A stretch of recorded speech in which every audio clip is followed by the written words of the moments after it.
بنده با اللہ تعالیٰ تا وړاندې شي په ورځ د قیامت کې بنده نه به الله تعالی پوښتنه وکړي چې دا ګناه دې کړې ده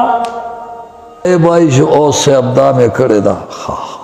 پټولی چېرته چې هلته کیمرې لګېدلي دي صاحب لکه اوس چې تاسو کیمرې لګولي یو شی اوچتی معلومات کېږي هلته خو الہ العالمین احکم الحاکمین بادشاه دی د هغه د کیمرې نه خو څه وتی نه شي بنده دې حد ته ورسېد صاحب چې معمولي لاس دې ور وړی هلکه دا کار دې کړی دی حساب آسان دی ته وایي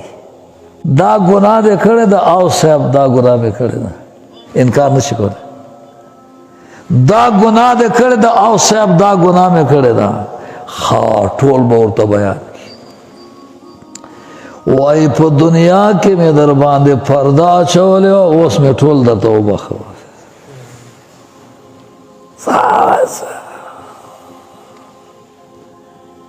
دخا سوایا ما سر حساب مکو ما سر سنشتا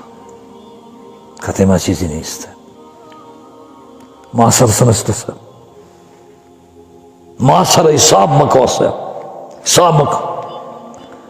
حتی پا روایاتو کی دا سی رازی چھ دے کم انسان سر مناقشہ پا حساب کے وشوا مناقشہ دا مطلب دے چنو چرا کدی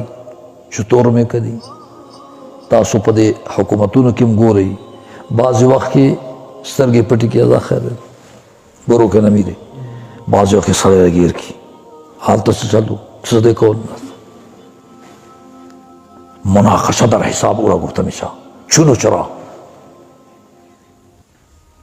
چې کم انسان سره خدای مکا